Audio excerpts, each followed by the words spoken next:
जी अस्सलाम वालेकुम। न्यूमेरिकल्स को समझते हैं, करते हैं। सबसे पहला न्यूमेरिकल चैप्टर नंबर 2 का स्टेटमेंट समझें। अब स्टेटमेंट में मुझे कहते हैं draw the representative lines of the following vectors. क्या कहता है? Draw the representative lines of the following vectors. In vectors की रिप्रेजेंटेटिव लाइंस बनाएं। ओके, सबसे पहला क्या कहता है? वेलोसिटी ऑफ 400 मीटर पर second making an angle 60 degree with x axis. अब डाटा क्या आ रहा है मेरे पास? गिवन डाटा में मैं क्या लिख सकता हूँ? गिवन डाटा के अंदर मैं ये लिखूंगा कि सर आपको रिप्रेजेंटेटिव लाइंस फाइंड करनी है और जो उसने चीजें बताई हैं। वेलोसिटी बताई कितनी जी? 400 मीटर्स पर सेकंड। और एंगल जिसको हम थीटा से डिनोट करते हैं कितना कह रहा है? कह रहा है जी 60 डिग्री। एंगल ड्रा करना है 60 डिग्री विद एक्स एक्सिस। ये दो चीजें एज अ गिवन डाटा मेरे पास मौजूद हैं। अगर रिक्वायर्ड की बात की जाए, रिक्वायर्ड है सर उसको रिप्रेजेंटेटिव लाइंस। हमसे चाहिए क्या उसको? कि सर रिप्रेजेंटेटिव लाइंस बता दें हमें। सॉल्यूशन, सॉल्यूशन की तरफ आ जाते हैं। अब रिप्रेजेंटेटिव लाइंस कैसे ड्रा की जाती हैं? हमने वेक्टर्स की जब एडिशन पढ़ी थी हेड टू टेल रूल में, तब हमने इस चीज को सीखा था। देखें कैसे ड्रा करते हैं। सबसे पहला पॉइंट बड़ी सिंपल है, बहुत सिंपल है। आप ये देखें कि सर वेलोसिटी है 400 मीटर पर सेकंड की। आपने रिप्रेजेंटेटिव लाइंस ड्रा करनी है, ठीक है। We know that this is X axis, this is Y axis. यहां पे आपने रिप्रेजेंटेटिव लाइन ड्रा करनी है। अब मेरे पास ऐसा कोई इंस्ट्रूमेंट नहीं है जो मुझे 400 मीटर पर सेकंड ड्रा करके दे दे। 400 मीटर पर सेकंड का वेक्टर ड्रा कर दे। मेरे पास ऐसा कोई इंस्ट्रूमेंट नहीं बनाया हमने। क्या करना है? क्योंकि सर ग्राफ है तो ग्राफ के ऊपर काम चल रहा होता है मीटर रूल से, स्केल से, फुटे से। देखें क्या करना है। सबसे पहले डिसाइड करें स्केल। मैंने स्केल डिसाइड कर लिया कि sir 1 centimetre will be equals to 100 metres पर सेकंड।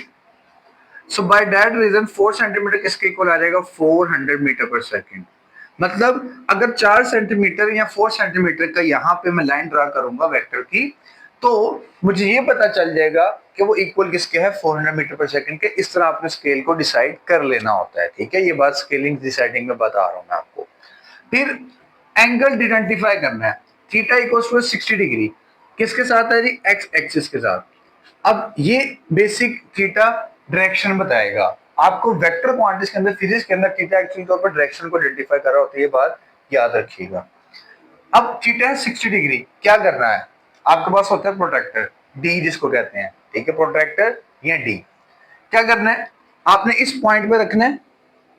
इस पॉइंट पे रख के आपने 60 डिग्री देखना है कि 60 डिग्री राइट साइड से कहां पे आ रहा है, ठीक है। अब हमें पता है कि सर ये, अब मैं तो जनरली तौर पे बनाऊंगा, मैनुअली तौर पे बनाऊंगा। आपने कैसे बनाना है मैं आपको बता देता हूँ। अब 90 और 0 ये दरमियान में 45 होगा और 45 से थोड़ा सा यहाँ पे 60 डिग्री का इंप्रूव होगा। आपने प्रोटेक्टर से करके 60 डिग्री पे यहाँ पे आपने उस 60 डिग्री के आगे डॉट लगा देना है यहाँ पे कि सर ये 60 डिग्री था। जब डॉट लगा लें तो उस 60 डिग्री के ऊपर उस डायरेक्शन में यहां से मीटर रख के कि ये दोनों पॉइंट्स अटैच हो, आपने 4 सेंटीमीटर की लाइन को ड्रा कर देना है और यहाँ पे वेक्टर हेड शो कर देना है। यहाँ पे आपने एंगल शो कर देना है 60 डिग्री और यहाँ आपने वेलोसिटी शो कर देनी है 400 मीटर पर सेकंड की, ना कि 4 सेंटीमीटर शो करना है। तो ये 400 मीटर पर सेकंड वेलोसिटी का ग्राफ 60 डिग्री के साथ आपके पास आ गया। ये बेसिक होती है कि आपने रिप्रेजेंटेटिव लाइंस बतानी है हमें, ठीक है। तो ये रिप्रेजेंटेटिव लाइंस ड्रा करने का कॉन्सेप्ट था कि कैसे आप वेक्टर्स की रिप्रेजेंटेटिव लाइंस ड्रा कर सकते हैं। क्योंकि हमें वेक्टर्स का पता है कि सर वेक्टर्स में मुझे मैग्नीट्यूड भी चाहिए होता है और डायरेक्शन भी चाहिए होती है। तो that is the magnitude and that is the direction. तो ये होपफुली आपको दोनों चीजें समझ आ चुकी होंगी। सेकंड पार्ट इसका आप खुद करेंगे जिसमें 50 न्यूटन है, उसमें स्केल डिसाइड खुद करें। 10 न्यूटन इक्वल्स टू 1 सेंटीमीटर।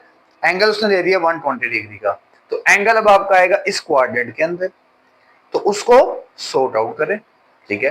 करके देखें, नहीं आता तो मुझे बताएं, इंशाल्लाह मैं आपको गाइड जरूर करूंगा। कमेंट सेक्शन में कह दिया करें, कमेंट ओपन होता है या ना, कोई पैसा पूसा नहीं लगता यहाँ पे आने का। आगे सेकंड क्वेश्चन पे चलते हैं। सेकंड क्वेश्चन मुझे कहता है a car is moving with an average speed. Car जो है एवरेज स्पीड से मूव कर रही है। न्यूमेरिकल नंबर 2.2 गिवन डाटा कहता है कार एवरेज स्पीड से मूव कर रही है। किस एवरेज स्पीड से मूव कर रही है? 72 किलोमीटर पर आवर। अब देखें, सिंपल जी चीज समझाइए। सर कार मूव कर रही है स्पीड से, कितनी स्पीड से? 72 किलोमीटर आवर। स्पीड को यहां पे लिख लें, 72 किलोमीटर पर आवर। आगे, how much time, how much time, how much covered, how covered किसके लिए यूज होता है? क्वेश्चनिंग, क्वेश्चनिंग के लिए। मतलब ये रिक्वायर्ड मुझे बता रहा है। How much time it take to cover distance of 360 kilometre. Distance बता दिया उसने मुझे, कितना है जी? 360 किलोमीटर डिस्टेंस है। तो बताएं अब टू फाइंड में क्या रहेगा? टू फाइंड में टाइम फाइंड करना है जी, सॉल्यूशन। तो कहते हैं how much time it will take, कितना टाइम लगेगा भाईजान को, किस चीज के लिए? इस डिस्टेंस को कवर करने के लिए। तो स्टेटमेंट ये आती है कि सर एक कार जिसकी स्पीड ये है, उसने इतना डिस्टेंस कवर कितने टाइम में करना है, ये आपने मुझे बताना है। तो ठीक है सर, हम बता देंगे। अब देखिए गिवन डाटा के अंदर जो मैंने आपको पॉइंट कहा था कि आपने देखना है कि यूनिट कन्वर्ट है कि नहीं है। ये मैं पहले 2-3 न्यूमेरिकल्स में आपको साथ साथ बताऊंगा, उसके बाद मैं डायरेक्ट करता जाऊंगा। आपने खुद को अंडरस्टैंड करना है कि अच्छा यहाँ पे कन्वर्ट करना था, यहाँ नहीं करना था। अब ये देखिए, ये किलोमीटर पर आवर है, जो कि स्पीड या वेलोसिटी की यूनिट नहीं होता। इसको वेलोसिटी लिख ले। स्पीड वेलोसिटी है कि क्योंकि यूनिट सेम हम कन्वर्ट कर सकते हैं, मतलब लिख सकते हैं किलोमीटर पर our. Okay, distance unit kilometre है, हालांकि हमने पढ़ा वेलोसिटी यूनिट मीटर पर सेकंड, डिस्टेंस का किलोमीटर्स। अब जब ये दोनों यूनिट्स ऐसे सिस्टम से बाहर हैं, नहीं है ऐसे सिस्टम के अंदर, या इनमें से कोई भी क्वांटिटी ऐसे सिस्टम के अंदर नहीं है, तो ना लिखो मैम। आओ, फॉर्मूला क्या है? v is equals to d over t और t is equals to d over v। that is the arranging of formula। ये फार्मूला को अरेंज किया मैंने। क्या फाइंड करना था? टाइम फाइंड करना था। ये वाले भाईजान को इधर आगे डिवाइड किया, इधर से जाकर मल्टीप्लाई करा दिया, सिंपल। Distance 360, velocity 72। आंसर कितना आएगा? सर 5 घंटे लगेंगे उसको। तो डेली लाइफ प्रॉब्लम है। आप यहाँ से मुल्तान जाते हैं, आपकी कार की स्पीड 100 किलोमीटर है, आपका मुल्तान तक डिस्टेंस 420 किलोमीटर। बताएं जी आपको कितना टाइम लगेगा? Sir 4.2 hours. सिंपल, 4 घंटे 20 मिनट। तो सर एक्चुअल में न्यूमेरिकल्स इस तरह आसान है। क्यों? आपकी ग्रिपिंग होगी। जो मैंने 5 पॉइंट बताए प्रीवियस लेक्चर में, नहीं सुना तो पहले जाकर वो सुन लो, फिर अच्छे आओ तो काम समझ आवे, काम करना है। ठीक है।